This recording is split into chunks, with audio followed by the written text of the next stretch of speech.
Good morning everyone, সবাই কেমন আছো? আশা করি সবাই খুব ভালো আছো। আমিও ভালো আছি। আমার নতুন একটা ব্লগে সবাইকে স্বাগত। কালকে রাতের এখনও চুল টুলগুলো কিছু খুলিনি। তো কালকে রাতের বেলা জ্বরটা ভালোই, গাটা গরম হয়ে এসেছিলো। এখন গা হাত পা ব্যথা, জ্বরটা কম আছে কিন্তু গা হাত পাটা খুব ব্যথা। তো এটা যেহেতু ভাইরাস জ্বর, সেহেতু এরকম থাকবেই, কিছু করার নেই। অ্যান্টিবায়োটিক খাওয়ানো হয়েছে, দেখা যাক এবার কী হয়। যদি না কমে তাহলে তো ডাক্তারকে দেখাতেই হবে। আর সত্যি কথা বলতে জ্বর আসলে খুব কষ্ট হয়, মানে কিছুই ভালো লাগে না, না বসতে ভালো লাগে।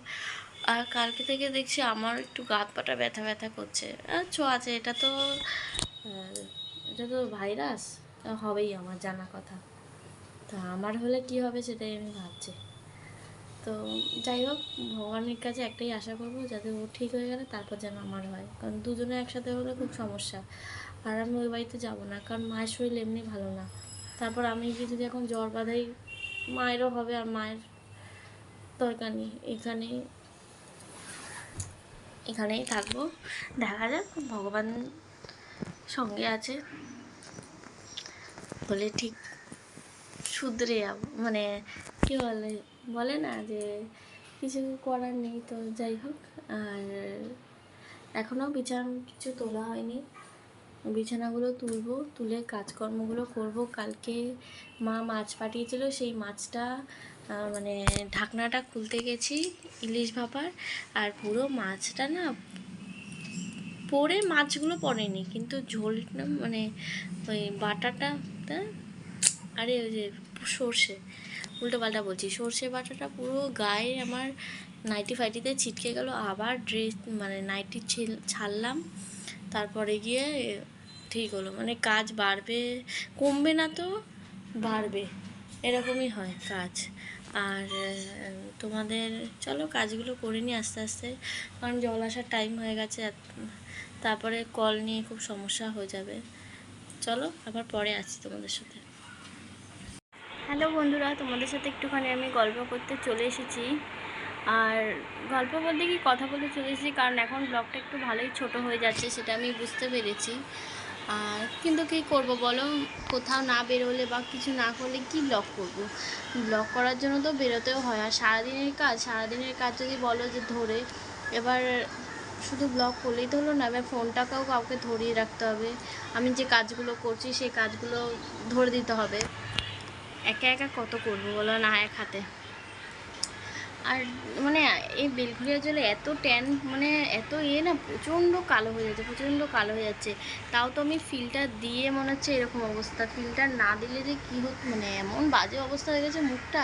আর দেখো আমার কোনোদিনও মুখে না, এই দেখো তোমাদেরকে জুম করে দেখাচ্ছি, দেখো কোনোদিনও আমার মুখে গোটা মোটা হতো না, কিন্তু এখন দেখছি রিসেন্টলি মুখে গোটা হচ্ছে, মানে খুব খারাপ অবস্থা। তো যাই হোক, আজকে বাপন সুস্মিতা আসার কথা আছে, আমাকে সকালবেলা সুস্মিতা ফোন করেছিল, তো বললো আসবো আজকে। আমি বলছি হ্যাঁ আসিস, না আসার কি আছে। তো ওরা আজকে আসবে হয়তো, জানি না।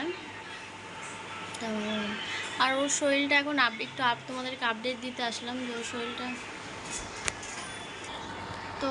শরীরটা এখন একটু ভালো আছে। গা হাত পা প্রচণ্ড ব্যথা, এখন রসুনের তেল দিয়ে মালিশ করা হলো, তারপরে স্নান করলো। কালকে যেমন জ্বরটা ছিল ওইরকম টেম্পারেচারটা নেই, কিন্তু গায়ে একটু ব্যথা তো থাকবে। আর জ্বর হলে তোমরা জানোই শরীরটাকে অনেক দুর্বলও করে দেয়। তো আজকে তো সোমবার, কে কে শিবের মাথায় জল ঢেলেছো? আমার তো শিব ফটো রয়েছে, তো আমি সেটাতেই মালা পরিয়েছি। আমি আর মানে শিবের মাথায় জল ঢালিনি, মাথা এমনি ঘষে নিয়েছি, মাথা ঘষেই ঠাকুরকে মালা আর বেলপাতা দিয়ে দিলাম, আকন্দ ফুলের মালা আর বেলপাতা। আর তোমাদের ওই সকালবেলা বেরিয়েছিলাম, ফুল নিয়ে আসতে গেছিলাম, ফুলটা নিয়ে আসলাম, আর একটুখানি গোবিন্দভোগ চাল নিয়ে আসলাম, আর একটু দুপুরবেলা খিচুড়ি করে নিয়েছি, তো দুবেলা ওটাই খেয়ে নেব। আর সেদ্ধ ভাত করলাম না, দুবেলা না সেদ্ধ ভাত ভালো লাগে না, তো একবারে খিচুড়ি করে নিয়েছি, ওটাই রাতেও খেয়ে নেব। তো ঠিক আছে চলো, আবার পরে আসছি।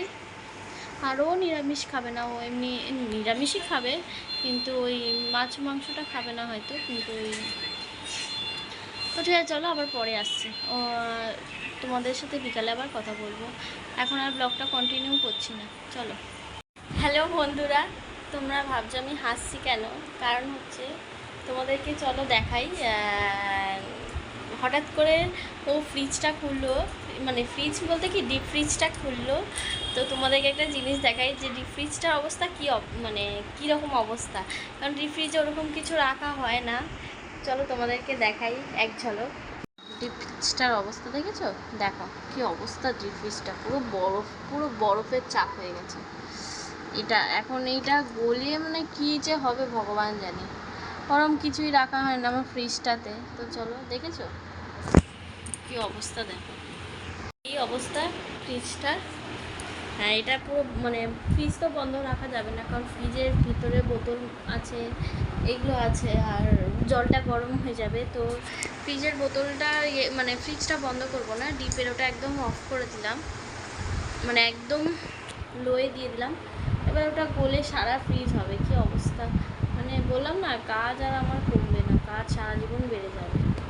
তো হঠাৎ করে খুললো, তার জন্য এরকম অবস্থা। তো ঠিক আছে, চলো আবার পরে আসছি।